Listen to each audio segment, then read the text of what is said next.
Today we're talking about how to get better at written rhythms.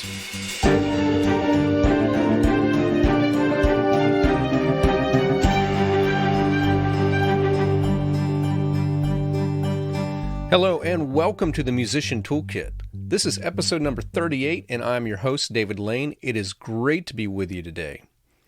We're now in September, so happy Labor Day. I'm now a few days away from flying up to New York for the first workshop and reading of a new musical that I've been frantically arranging this month, and I'm excited about that. As I mentioned before in a previous episode, send me a message if you're a listener who happens to be in the Albany area. I'd love to meet you. I'd love to chat if we can arrange the time. Also, if you have any tips for navigating the Newark Airport or upstate New York or anywhere in between, please let me know. Okay, so one of the tools of musicianship that I mentioned back in episode 1 that we've never really discussed is the ability to quickly and accurately figure out written rhythms. Now, why so specific? Why written rhythm instead of just talking about rhythm in general? Well, I cover that in the interview I'm about to share, so I won't be redundant. I just want to say that I really enjoyed this conversation that I'm going to share. In a way, I hate to say that because it sounds like I didn't enjoy conversations from other guests when I don't make that claim. And that's not at all true, because I've never shared a conversation here on this podcast feed that I didn't enjoy. But there are some chats that stick out more than others. And I love this talk for 2 reasons. First, my guest, David Krosner, is a friend from way back. We went to college together, and we not only played in band and orchestra together, but we also played in a band together that we formed, and we'll talk more about that. Second, I didn't expect this to be a very long chat. How much can we really talk about written rhythms? Is kind of my thought going into it. Well, the answer is quite a bit.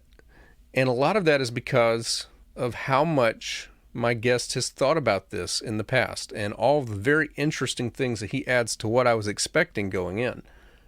We're going to talk about finding the big beats even in complicated rhythms, and how invaluable it is to learn rhythm patterns the way they look in the same way that you might learn vocabulary words, how to play polyrhythms, ways to improve the skill of rhythm, and much more.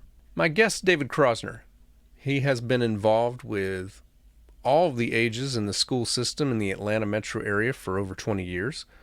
He's also a percussionist, and he's going to help me today to explore this super important world of rhythm. So without further delay, here's my conversation with David Krosner.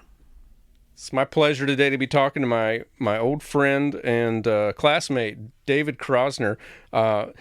David, I'm going to put you on the card as David, but I knew you as Dave, so I'm going to call you Dave.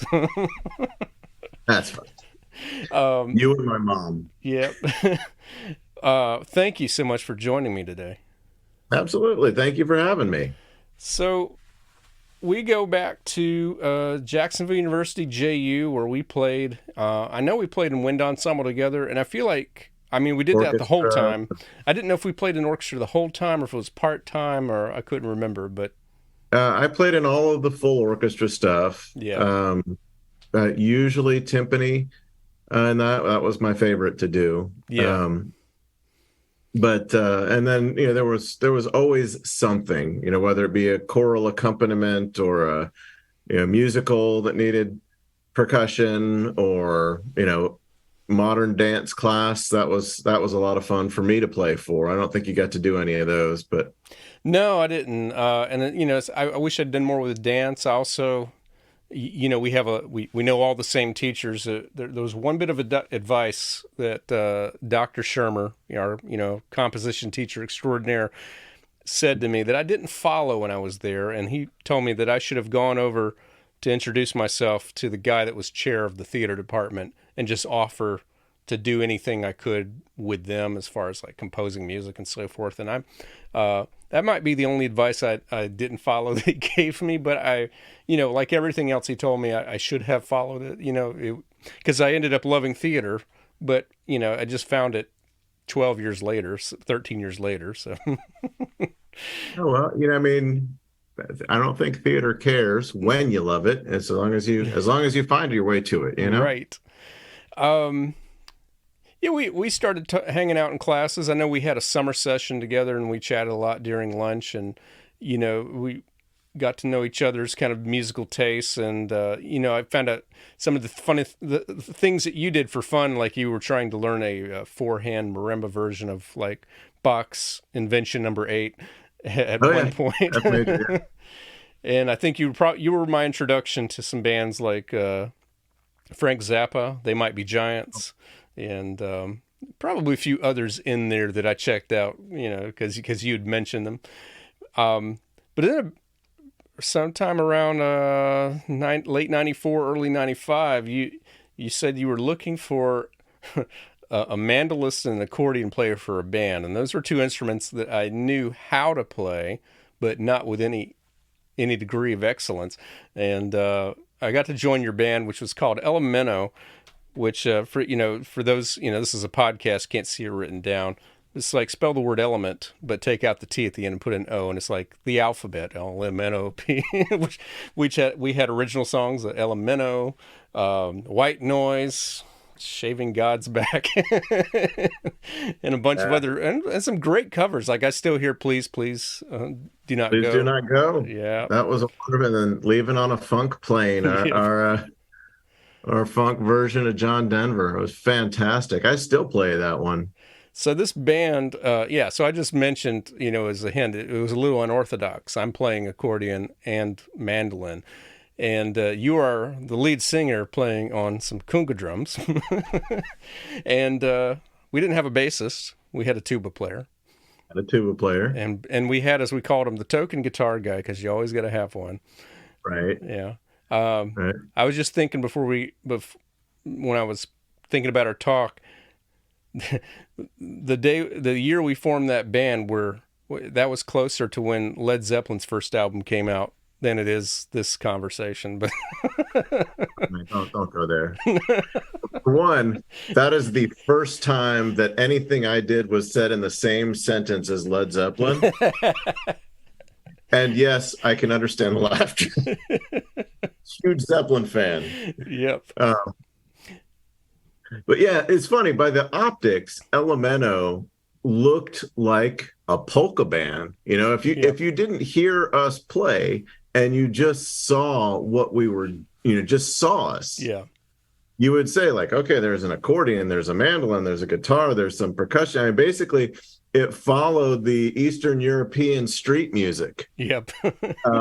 Which is funny because, 30 years later, I start a community klezmer band. It's got the same instrumentation as Elementa. Right. Only I've got a better horn section now. In addition to tuba, I have a horn section. Right. We did expand it out to flute. We did. And yeah, we played great venues like the Atlantic Boulevard Barnes and Noble and the Milk Bar. Huge there. There's even bootleg recordings. Books, you can hear the coffee. You can hear the coffee being made and the dishes being cleaned. The bus. It's fantastic. Yeah. Yeah. Well, so we had a lot of fun in college, and that was a great memory. And I guess we kind of mentioned you were there as a percussionist, and I believe you got your degree in music education, if I'm not mistaken. I did. So got my degree in music ed. Went straight from JU. I moved back to Georgia, where I was raised, and got a job teaching middle school band. And I was a middle school band director for a number of years. I was a high school band director for a number of years after that. Then had our second child and realized that I really needed to have a different life than what I had as a band guy, although I love that world and I'm still involved in it. Went over to teaching elementary music. And I did that for another 10 years. And just it's been a crazy journey. It's been a lot of fun. I retire in 2 years. Wow. Isn't that crazy? Wow. 2 years. But all the things that I've gotten to do, I wrote a recorder book, Mm-hmm. published it, Yep. sold dozens of copies,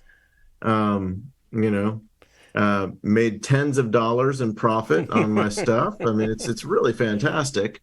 Um, and then, I'm teaching some music classes at Piedmont University here in Georgia, as well as some education classes.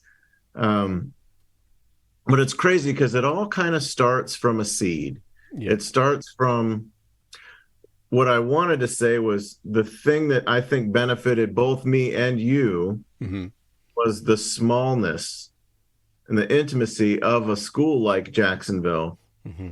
Uh, I know I would not have been able to succeed outside of there.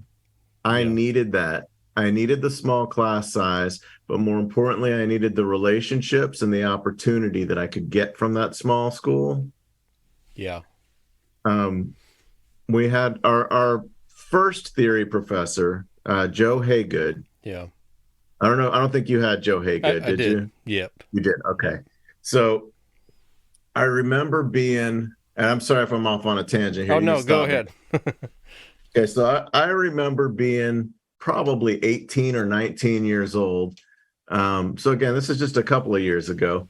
Yeah. And we were in the dorms. And I remember I had gone out and done stupid 18 or 19-year-old boy things and just decided I wasn't going to go to class. This is before cell phones or any of that other stuff. And I get a knock at my door about 3 o'clock in the afternoon. And I open the door and it's Joe Haygood. Mm-hmm. And he says, David, I didn't see you at class today.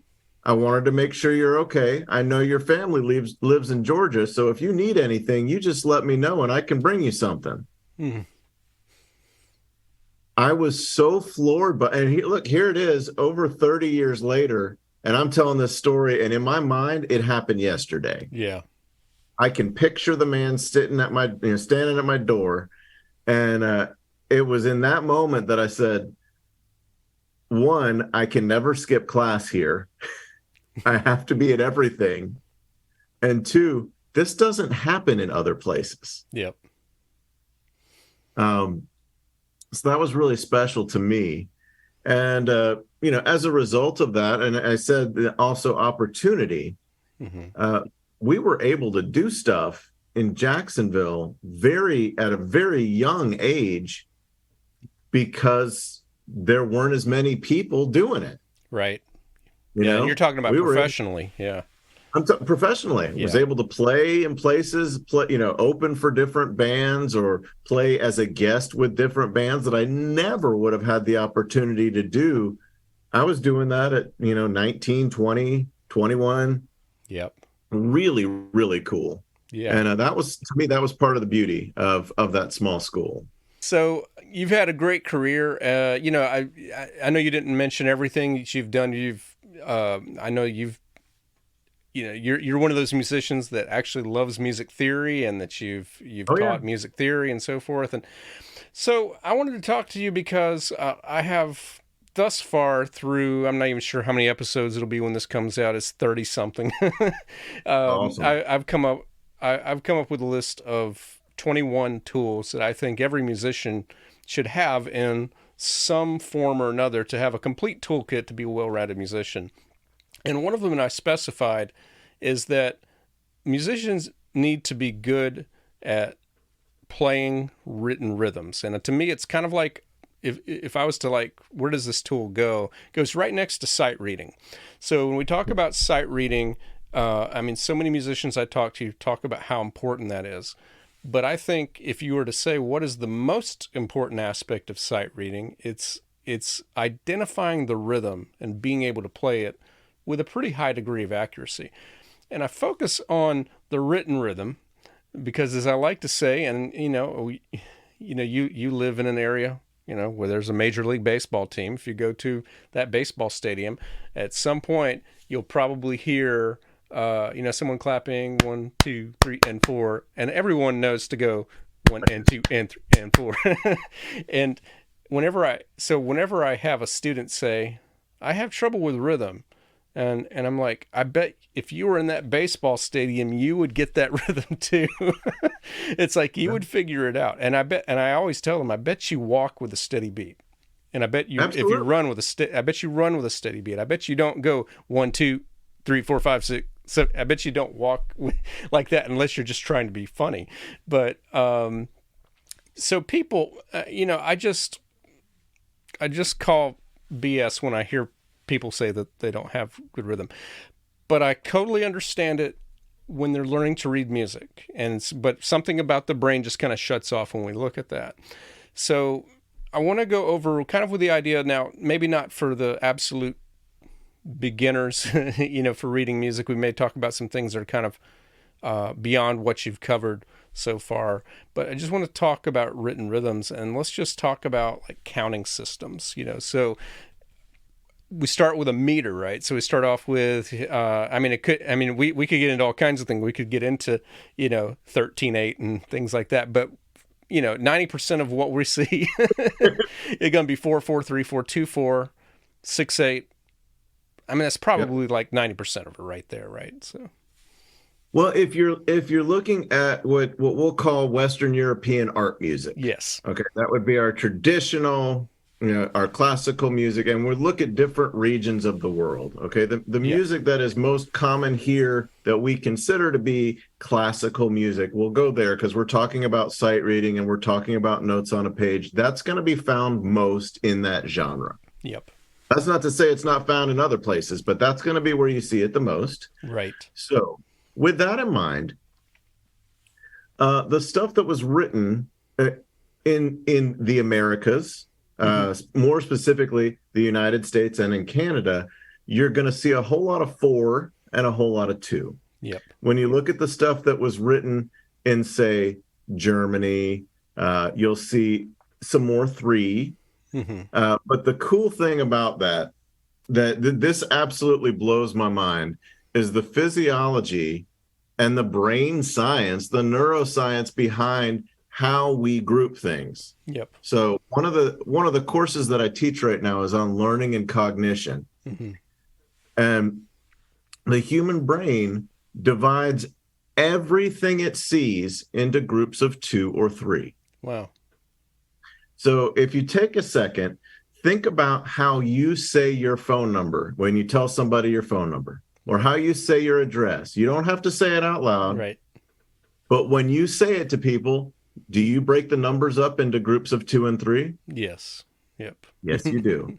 And I will tell you, almost everybody does that. And the cool thing is that's a cross-cultural thing. That's something that the brain does. Yep. So when we talk about our groupings of meter, even our more, what we're considering to be a little bit more complex, our 7s, our 5s, it's all going to be 2 plus 3 plus 2, 3 plus 2 plus 2, 2 plus 2 plus, it's all going to be grouped that way. And we look for what we call the big beats. And I'm going to hold off on big beats because we're going to get to that in a minute. Right.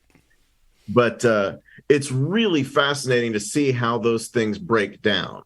Right. And as soon as you hear that, and as soon as you identify it, you will be amazed at how you recognize groupings of 2 and 3 in nature. Leaves on a plant, petals. All of those things, they are grouped in either 2 or 3. Yep. Yeah. Now I was just thinking, I think poison ivy might be 5. and of course, right. It's the thing we want to avoid anyway. Leaves of 3, let it be. Yep. Right. Yeah, so one of the things I did a kind of a music theory overview episode, and one of the category was what I call the fundamentals. And when I talked about meter, I said, there's dozens of time signatures you'll ever see.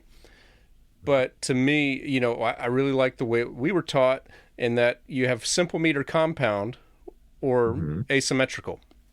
And then you have duple, triple, quadruple most of the time. You could occasionally probably stretch that to a quintuple, which, you might say is a triple and a duple, if you start mixing that in together. But to me, it kind of explains a whole lot. So 3/8, 3/4, 3/2, 3/16 can all be counted the same way. They can all be counted in 3 beats. And just like, but we'll also, like 2/4 and 6/8 can also be counted the same way if you realize that 6/8 is a duple, a compound duple. If you're going fast enough, if you're going really slow, we might field in 2 groups of 3, or something like that. But so it's kind of just good to, I guess we start off with how are we counting it, and so when you're looking at the music, I guess you have to figure out what are the groups. And then you have to kind of find those groups. Now, one of the things that we're kind of hoping for, and I think most of the time we can count on it with the music that we're exposed to, is that the sheet music is well published, that it's well notated. It's not handwritten where someone has like squeezed one beat or taken one beat and make it look like 2 and taken 2 beats and make it look like 1, or something that just fools the eyes.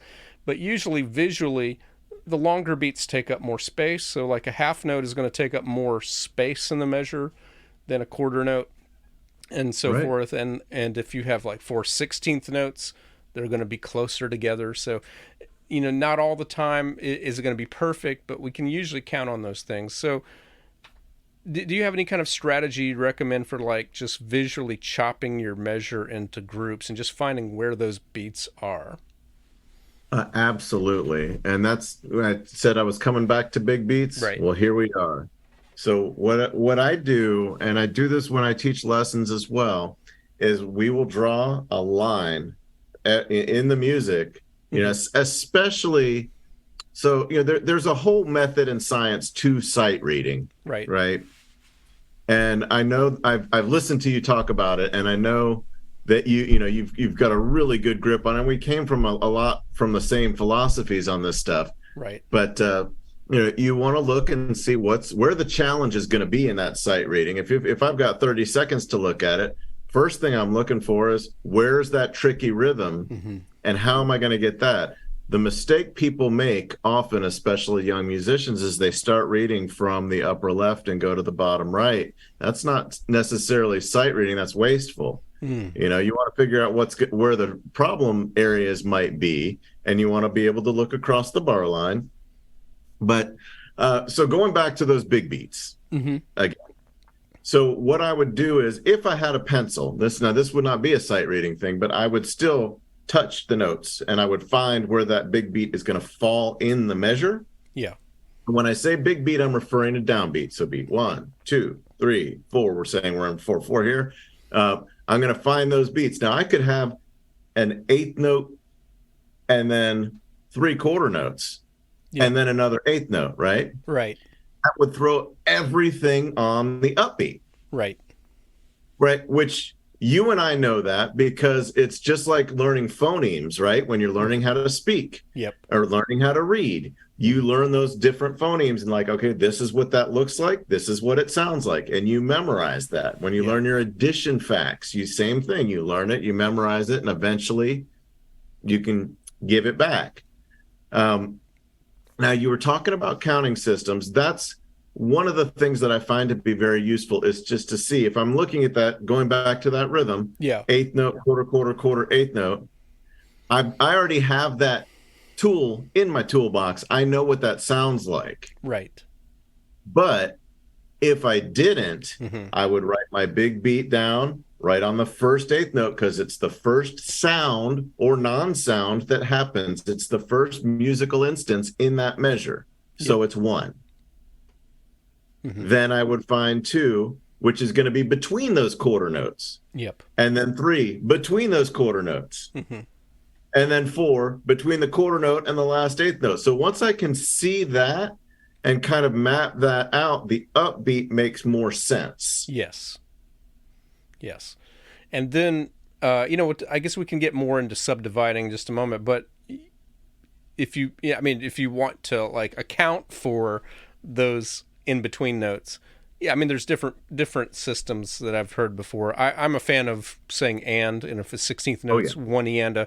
But I know I still teach out of books that suggest like tatita, which is, and I've seen some others before, but that I'm not recalling. But, it seems like everyone has kind of some different systems. And I mean, I've had some students before when it comes to like quarters and eighths, just getting the difference. I mean, I'm okay early on saying walk, walk, running, just anything to kind of get an idea of what it's supposed to feel like and so forth. But yeah, I want to just kind of chase a point that you just said right there, though. When you see a measure, I'll say it again for those following along. So measure 4/4 from left to right, be eighth, quarter, quarter, quarter, eighth, and we would count that 1 and 3 and 4 and so so what you said was what that looks like. You have that tool, and I think kind of like you learn musical terms, like if you study music long enough, you learn what allegro, moderato, andante, adagio. You learn what those are. I think you can do the same thing with rhythm patterns. You can Absolutely. learn that what that syncopation looks like. One of the things that I also want to kind of get into, we can jump around from from the order we were thinking about, but like let's just say that you're in a jazz band, and Mm-hmm. actually I just had the privilege last week of sitting in with a community jazz with a swing band, a big band, and if you haven't played in those before, it's not as improvisatory as you would think. It's very, a lot of it is written out, and the rhythms are exactly because the whole band has to come together in this certain way. But Mm-hmm. there are patterns that you almost expect to see if it says a bossa nova pattern, or if it says if it's a typical swing band pattern. There's honestly probably only about 15, 20 rhythm patterns that kind of get mixed together, and again, not in 100% of what you see, but in a high percentage of what you see. And I think if we kind of think about it like that, you learn your basic rhythms, but just like you would learn your tempos, just like you would learn your major, minor, diminished, augmented chords, and so forth, you're learning rhythm patterns as kind of like a word, I guess, Mm-hmm. for lack of better things. So Right. what do you think about? I guess I know what you think about it because you've done percussion. But for people who play other instruments, of actually drumming out their part, getting away from their instrument and counting out loud as they kind of tap it. So when I worked with middle school and high school doing band programs, and even when I work with elementary kids playing the recorder, God bless, um, the method that I use to teach now, it changes through time, but the standards on it are count, clap, say, finger, play. Hmm. And it doesn't matter what instrument you're playing. You can do that on a string instrument. You can do that on a percussion instrument. You can do that on a wind instrument. You count it first, right? That has to be done, right? Right. Then you can clap it, or as you were saying, tap it out. Mm-hmm. Then you want to say the names of the notes. Now, every time after that step one where I count it, everything else I'm doing at least two things at once, right? Right. Counting it, then I'm clapping it, but I also have to be counting it while I'm clapping it, right? Right. Then when I say it, I'm saying it in rhythm, the rhythm that I just clapped. Yep. Then I'm fingering the notes and I'm saying the notes that I'm fingering, so I'm reinforcing those notes. And then I'm playing it, and all the stuff I did before is happening here. Right. And it's kind of like building bricks or building a house. It's like you kind of start with your bricks, you put the mortar in. I tell everyone you start with rhythm. For one thing, it's the one thing that every musician does across the globe. Mm-hmm. Everybody thinks about rhythm. It's like, and then the other thing is what keeps you together with someone else, because you're probably not playing the same notes. But That is correct. and you might not be playing the same rhythm, but you need to be counting the same way. You have to be solid with your rhythm. Who you're playing with needs to be solid with their rhythm. And if the music is well written, well conceived, that's when the magic happens. Is when you have those things locking together. I mean, it's a puzzle, and that's Yeah. how you get the picture of the puzzle. Is the parts have to lock together. You can look at it as a recipe. You can look. I mean, there's so many different ways to look at it. When you think about it, there are entire books, cookbooks written using 5 ingredients.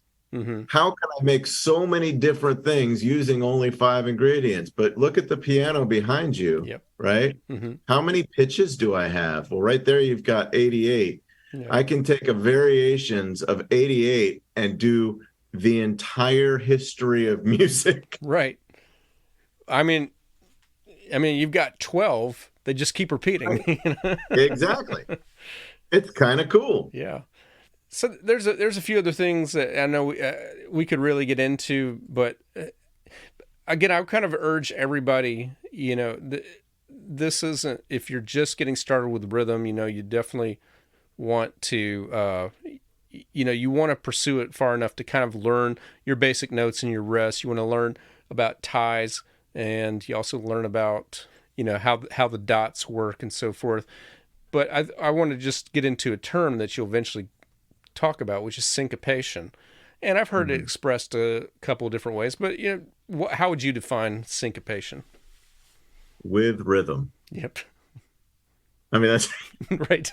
right. Syncopation is the stuff that keeps it moving. And Right. You can have straight quarter notes, and if they are played musically, they can be viewed as syncopated. Mm-hmm. The syncopation to me are kind of the non-written emphasis or accented notes. That's kind of the way that and you were talking about swing earlier. Syncopation is used very often when people are talking about swing. They talk about the syncopated rhythm. And a syncopated rhythm is kind of like saying like ATM machine, right? The M already stands for machine. So you're saying a automatic teller machine. Yep. But syncopated rhythm, sorry, back on that. Syncopated rhythm, it literally means with rhythm. Right. So that's the goal of syncopation is moving stuff forward. Right. We tend to bring it up, though, when we're talking about an emphasis either on weak beats or in between beats. At least that's how I hear it. But, sometimes it just gets called groove, or something like that. But, that could be a tangent on its own. I don't remember if it was at JU or if it was, at North Carolina School of the Arts. But it was when I learned that you'll get a better groove if you don't just have what you think is a groovy rhythm and everybody doing the same rhythm, but if you actually put something straight against it. Like, it's the one thing I love when I teach Scott Joplin, when I teach ragtime, one of those hands is right on the beat. It's everything quarter notes on every beat. It's what goes against it that creates the groove. But if the left hand matched all of the strike points of the right, you would lose something. And yes. That's the really cool thing. It's like if you hear a funk band, if the bassist and the guitarist is all over the place, the drummer's probably right on it. In it. Yep. They have to be. You've done some funk band. I mean, you wrote a cover, leaving on the funk plane. That's right. Yeah, and that is the thing about really not just funk, but any kind of groove. There has to be some type of glue. Right. If everybody's just going off on their own tangents, that's what it sounds like. Yep. But if you have something that's holding it all together, then everything else that comes over it becomes like the icing or the, whatever you want to call it. It becomes the thing that makes everything more interesting. And I'll give you a musical example. When people talk about, simplicity versus complexity, right? Yeah. One of my favorite bands, the Beatles. Right? Everybody gave Ringo Starr a hard time about not being a great drummer, right? Ringo was very on the beat. He was very simplistic, he didn't do what many considered to be more creative stuff, But take that for just 1 second and imagine you took somebody like, say, Neil Peart, because a lot of people know him too from Rush. Okay. Yep. So different eras, I know. But imagine if you took Neil Peart and put him with the Beatles. Yep. What would that sound like? It wouldn't sound like the Beatles anymore. No. You had mentioned Zeppelin earlier, right? Yeah, John. Put Ringo with Zeppelin. Yep. It doesn't work. And there's a reason it doesn't work, because of how that groove is established. What Ringo lays out is perfect for the guys he's working with. And that's one of the critical things of groove. If you listen to, I'm a big jazz fan, you can listen to different periods of guys like Miles Davis when they had different guys playing drums for him or different guys playing bass for him, and you can hear the difference. Yep. Because even though it's still the same main artist in Miles, everything around him, when it's different, that groove is different. Right. I think the only other thing that I wanted to, just kind of set as a basic, just to talk about, is just the concept of swing. And it's funny. It's like one of the things I heard from, I think it was from Mr. McNeilan in an orchestra, was, there's a stereotype that like string players can't swing. But, there was a time where you could be a pops player, you could be a symphony player. You weren't expected to be both, but as orchestras have shrank over the years and budgets have shrank, you're just not. You're going to have very limited opportunities if you can't play pop and classical music. If it's the same players that are going to do both now. I've thought about swing a lot over the years, and one of the shows I'm going to be conducting later this year is The Wizard of Oz.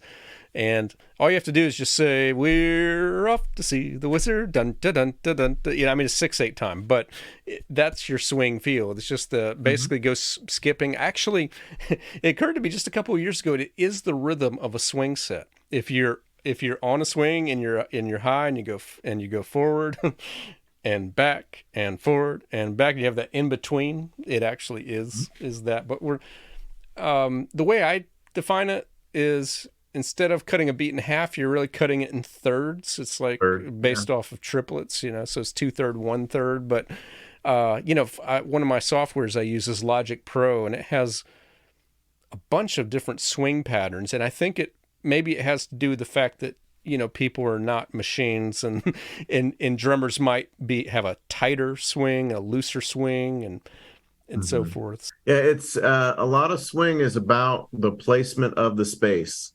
And one of the things that people tend to focus on is what's happening with the music, right? Right.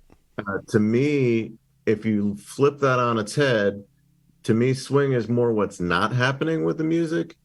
It's the stuff that's happening in the space, right? Because when we think about just straight eighth notes, right? 1 and 2 and 3 and 4 or 1, a 2, a 3, a 4. It's all about where that's leading, where that next thing is going. It's the space between going to the next thing. To me, straight eighth notes, each one can have its own identity, whereas a swung eighth note, the second note is leading to the third note. Yeah. Each note is going somewhere. It's swinging there. Yes.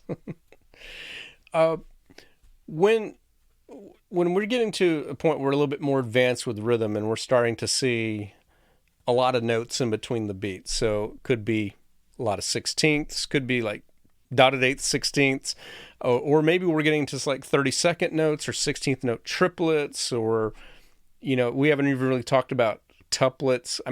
This is more about written rhythm than it is like an overview of all of rhythm, but tuplets is just the way to say I'm going to create whatever I want, and I'll often pull out Chopin's 24 Preludes to just show things like that. There's a 22 lit, there's a 17 lit, there's a bunch of dectuplets. It's just basically the way I explain it is, Chopin didn't necessarily want you to go faster. He just had 22 notes he wanted to get in this measure, And, if you want to slightly rush it, fine. But he probably just thought it was his way of like not changing the time signature. Just, get those notes in. Like a musical mother-in-law, Right.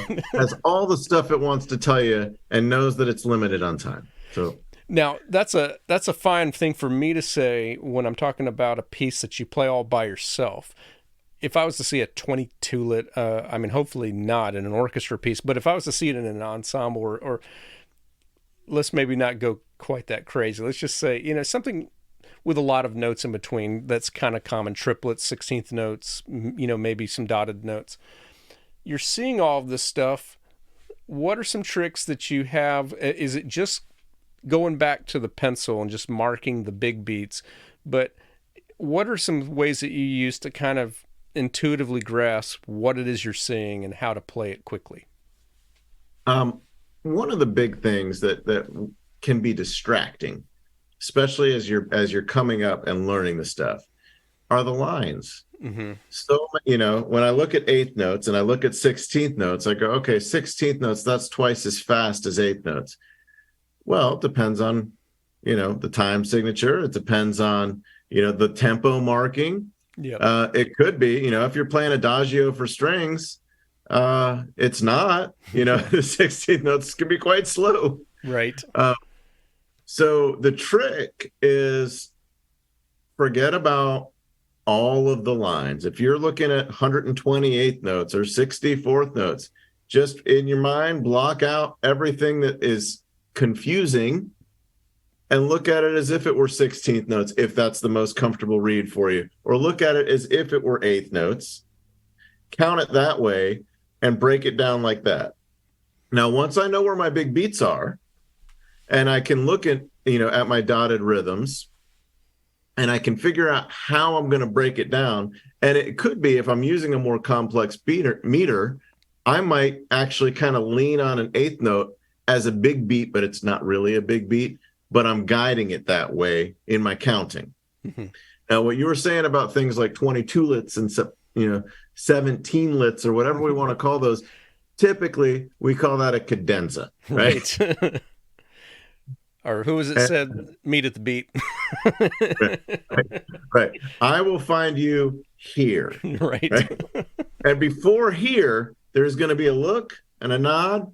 Yep. And then here. Yep.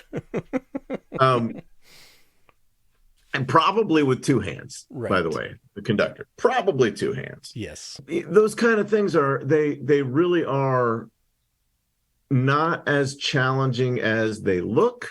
Right. Now, that's not to say that they're easy, because they're not, mm-hmm. but they're deliberate. The reason the composer wrote it that way was that was exactly what the artist wanted to say. Mm-hmm.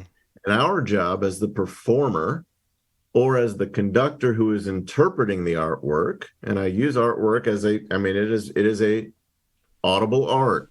Yep. Our job is to interpret what it is we see. And we need to interpret it often. If the composer is going to write that complex a rhythm, that is very specific to what they wanted. Right. The rhythm that and I was going back to talking about phonemes, right? Da, da, da, da, da. Right. Da, da, da, da. Terminator. Yep. Right. Now, if I look at that and I try to count it, right? One E, Right. Right. Right. Right. It looks so weird. Yep.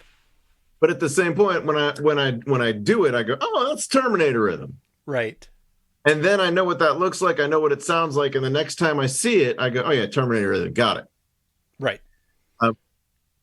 You were talking about counting systems. Yeah. And I come at that in a very unique way. Okay. So I went from teaching AP music theory in a high school for 5 years mm-hmm. to teaching kindergarten, first, and second graders. Mm-hmm. I had never taught kids that young. And the first thing that I realized as far as counting went was that they were learning how to count. And the littles, they were counting things like by saying strawberry. Yes. Huckleberry. Mm-hmm. And that's cute. I'm not going to say it's not cute. It's adorable. But my thought was, if a kindergartner can see which, by the way, doesn't come in as far as national standards of music, those rhythms don't come in until third grade. But if a kindergartner can see an eighth note and 2/16 notes, Mm-hmm. and know how to say it properly, Yeah. who am I to tell them they're wrong? Right. Now, what I could do is I could say, wow, that does say strawberry, but it also says one and a. Mm-hmm. And then we can go back and forth, like I'll say strawberry, you say one and a, Yeah.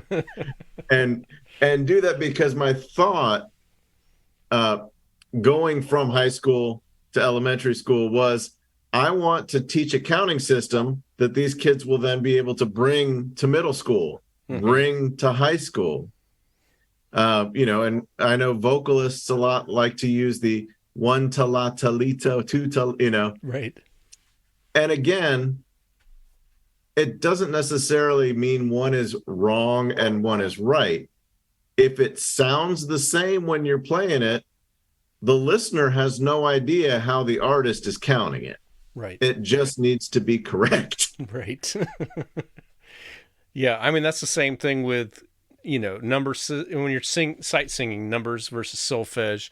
Right. I mean, again, it was and mixto, and it was Dr. Shermer that said, just sing the right note.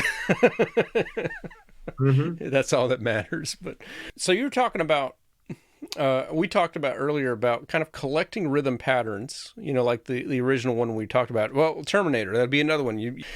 So after you've counted it out and you figure out what it is, you now look at it and you kind of learn what it is.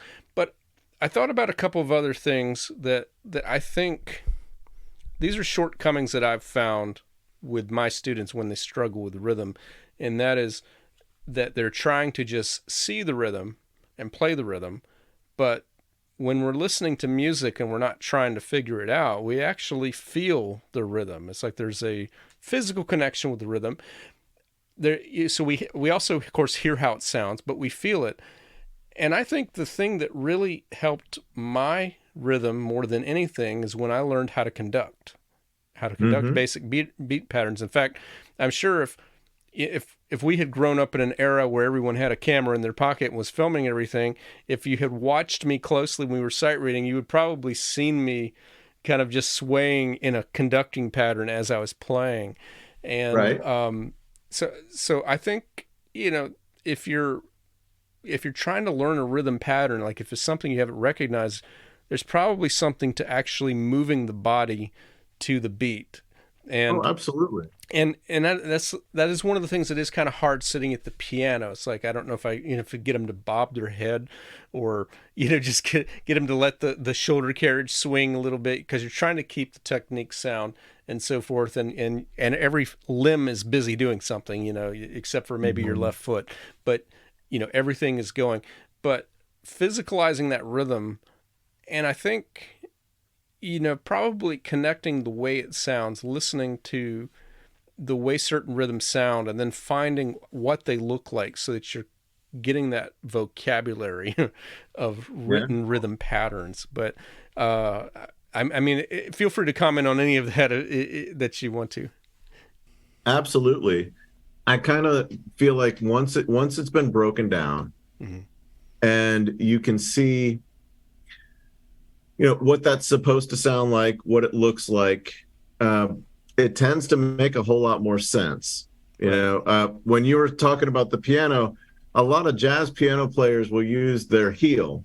Yeah. Keep a beat. They'll use their head. They'll use like you're saying, with their shoulders. And one of the things with beginning band students, we spend a lot of time teaching them to tap their toe, which is kind of funny because a lot of times they are way off beat. But it's not necessarily about being on beat or off beat when we're learning that skill. It's learning that is meaningful. Yeah. Eventually does come together. Right. And, and how to tap your toe to the rhythm. because especially when you get syncopated, that toe gets thrown off. Right. And that's one of the tricky things, is how to keep that toe staying on the steady beat. Right. It takes time, it takes practice, but it happens. And I will say that's actually, to me, one of the coolest things with young musicians is when you can see that click. Yeah. It doesn't happen at the same time. Right. There's kids that won't click for them for years and years of playing. That's okay, because once it does, man, it's awesome. Right. This has been a great conversation, and a little bit more in depth than, I mean, not more than I was hoping for, but more than I was thinking we were going to get into it. But it's really great stuff. There are definitely some things I want to talk about. So one of the things that I thought we should mention, especially when it comes to written rhythms, and maybe, well, I was going to say maybe this is only helpful for those who play with two hands, like pianists, harpists, and so forth, or marimbas, people with mallets and all that. But I do think when it comes to polyrhythms, there's probably a benefit. Like, you might be in band, and you might know that everyone's playing eighth notes, but your part has triplets, so it's probably helpful to know how it fits in.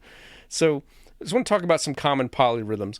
And the thing that I love about is the way I understand it is polyrhythms, you need to understand the resultant rhythm, at least that's how I call it, which is when you hear it all together, what's a single rhythm that kind of describes it. And then you can focus on the parts of that create the triplet or the eighth note or the 16th note and so forth. And if you kind of understand the resultant rhythm, it doesn't matter if, for example, it's 2 against 3 or 3 against 2. It's just, you're just switching, like on a piano, you're switching when the right hand plays and when the left hand plays. Now, 2 over 3 and 3 against 2, I can offer several things that I've found to be helpful. I like Carol of the Bells, which is la da da da 1, 2, and 3, ba, da da dum. And if it's 3 against 2 on the piano, it's both right left right, both right left right. If it's 2 against 3, it's both left right left, both left right left. Some people like chim chimmery, chim chimmery. Any other tunes for 3 against 2 that you like? I mean, what I like to do with any type of polyrhythm is break it down between the hands, so you can see where the 3 is, right? Yep. And you can see where the 2 is. So here's 2 hands. Yep. All right. So you were saying the 3 polyrhythm, right? 1, 2, 3, 1, 2, 3, 1, 2, 3, 1, 2, 3. And now I'm going to put the 2 in. 1, 2, 3, right? You're thinking this. Right. 1, 2, 1, 2, 1, 2, 1, 2, 1, 2, 1, 2, 1. Right? And it's being able to identify. And as a drummer, we do a lot of that, to where I need to be able to hear and make sure that 2 is actually going to stay as a steady 2, and that 3 is going to stay a steady 3. A lot of times, if I make a mistake, it's going to be that I'm rushing one of those things. Right. Tends to be people rush eighth notes and drag triplets. Well, that screws up your rhythm. Right. So yeah, that's and it's always kind of cool, because that's, we would do those things where we would play 3 against 2 and then switch it 1, 2, 3, 1, 2, 3, 1, 2, 1, 2, 1, 2, 1, 2, 1, 2, 3, 1, 2, 3, 1, 2, 1, 2, 1. Right. And I know the other common polyrhythms, another one, a big one, is 4 against 3 and 3 against 4. And then, there's also like 5 against 3 and 3 against 5. And now I know, being a college student and learning some rhythms, you've got some ways of describing it that I would have to put an E on this episode for explicit. I'm not going to say those. No. 4 against 3, it was some point I realized, growing up in the 90s, it was the techno rhythm. It's the dun dun dun dun dun dun dun dun dun dun dun dun bum bum bum bum bum. Just take out the last 2 dun dun, the last 2, that pattern, and it's 4 against 3. But I'll offer kind of an alternate to the one that you taught me a long time ago, which is pass the salt and pepper. Pass the salt and pepper, which is a 4 against 3. And again, if it's like right hand 4, left hand 3, it'd be both right, left, right, left, right. Yep. Yeah. What do you have a family friendly one for 5 against 3 and 3 against 5? I've got one for 5 against 4 that's family friendly. Okay. What's that one? So that is shut the door, you silly person. Okay. Okay, so shut the door, you silly person. Shut the door, you silly person. One. Nice. Just a couple of other thoughts. I want to just talk about what are some ways that that someone who's trying to like either on their own or supplementing on their own, wanting to get better at written rhythms, just getting better at that. There's a couple of ways that come to mind, and one of them would be consider joining a community orchestra or community band or some kind of an ensemble that has a need for percussion. And if you're in even a mid-sized city, you can probably find one. You can probably, it might not. They might tell you, well, we've got plenty for one, but we're doing this one piece that calls for an extra percussionist, and if you want to sit in for that, that would be great. I got to play percussion. First of all, I was required to take it as part of my degree. I took, with the same teacher you did, Ken Every, and this first semester, and I also got to play in percussion ensemble. But also in orchestra, there was one time that I guess we didn't have that many percussionists. I feel like you had graduated already. It was my senior year, so I think you'd already gone. You were a little ahead of me, and only in college. Only, and in orchestra that year, I think there was only a couple of percussionists, but we did the St. Paul Suite by Gustav Holzer, one of them. I think there's a couple of those, but no, it was just the one. There's the English folk song suites. There's a couple of those, but we did St. Paul Suite, and the conductor, Mr. Mack, there was only 2 horn parts needed, and we had 3 players in rehearsal at that time. And he said, "Would you like to go play timpani?" So I did. And that was really cool, getting to actually play timpani, in the orchestra, just to have that experience, reading. And you also learn a few things about that. Like, for example, if it sounds on time to you, it's probably late to the conductor. So you've got to anticipate it a little bit. That's a fun little challenge. So that was one thing. But then the other thing I just wanted to ask your opinion on is, are there some books or some kinds of methods that have been published that you think that do a good job of going from very basic rhythms to gradually more complicated ones? So yes, there is what drummers consider to be the best book on syncopation. It is called Syncopation. It's by Ted Reed. It's been in print for God knows how long, probably 60, 70 years now. I mean, it's been around a long time. And in that, there's a bunch of different ways to read it. You can do, it's literally a bunch of syncopated rhythm. Mm-hmm.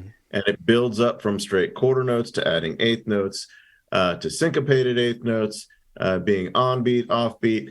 Then with your jazz drummers, they tend to call them longs and shorts. And you can do it to where you play long notes on the snare drum, short notes on the bass drum, or vice versa. And the idea is to make it sound like a conversation. Wonderful, wonderful book. Mitchell Peters has some really good books on counting rhythm. There's a Buddy Rich book. Buddy Rich is one of my favorite drummers. He's got a book on odd rhythms and odd meters that's pretty cool. Louis Belson also has one.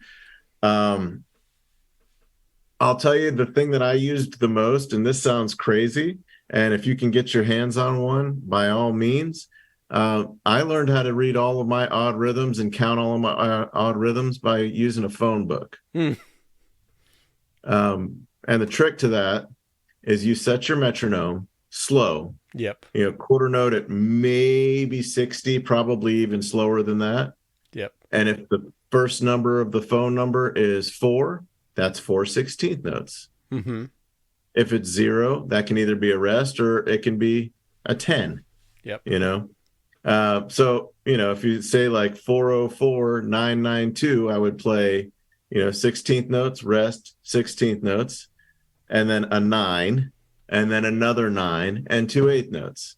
Right. But I do it all to the steady beat of that metronome.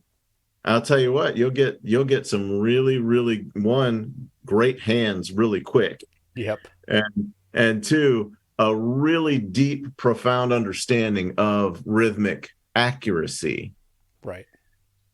There's a wonderful app that's out now called Tonal Energy. I don't know if you have. I recommended that one on my apps musician use. I haven't used it myself, but I saw all the reviews for it. So, Oh, it is fantastic. So I have two children, both musicians. One's in college and one's a senior in high school. They work on Tonal Energy pretty regularly, and I'll tell you, the effects are much more natural than what we had to do. I remember sleeping with a metronome under my pillow. I don't recommend that. I mean, it worked. Yeah. It worked. I can pick out a tempo from anywhere now, but Tonal Energy seems to be a little bit healthier for my children. Right. On some of the books that you recommended, like the syncopation book, I assume that it's popular enough that there's probably, again, for those who are doing this without a teacher, that you could probably find an audio reference like on YouTube or somewhere. Yeah. So, I mean, especially, and I'll go back to I kind of started with the meat and potatoes, which would be the Ted Reed book. Yeah. That is literally any drum teacher that you have. Yep. If they don't recommend that you own that book, probably not a drum teacher you need. I'm seriously, like, that is like, I don't want to say the Bible because that's a pretty impressive book as well. But I'll say for drummers, that's got all the stuff you need in it. And it looks so simple, which is what makes it so good. Right. Nice. Anything we haven't talked about about reading rhythms that you thought we should have mentioned? I mean, the best thing I can say is it's just take your time with it, and it's practice. Yeah. A lot of times when people sight read, when they go to an audition, like if you're in middle school or high school or college and you're playing an audition, they are always going to want to hear you sight read, because hopefully everybody who comes in there has already prepared the etude. Right. Anybody, I can hear, and that's, when we talk about, with my kids doing college auditions, I said, look, everybody who goes in is going to kill the etude. Right. Because they've had lots of time to practice and to prepare and to work with a teacher and to get the proper interpretation and to go online and hear recordings and all that other stuff. The kid that I want is the kid who can pick up something that's maybe a little bit easier than that etude and make sense out of it. Yeah. And when sight reading is judged as part of an audition, over half of it is rhythm. Yeah. And you got to figure, if I play the first note correct, the last note correct, every rhythm in between correct, I can go on to Allstate. Yeah. Because essentially all I need is between a 60 and a 70%. Yeah. To go on just on that. Now I know I'm nailing the etude, right? Yeah. I'm nailing the scales, but if I can figure out, that's why that rhythm is so important. And when people sight read, a lot of times now, when you're sight reading as part of a competitive thing, they'll set a metronome for you and they'll have you go with it.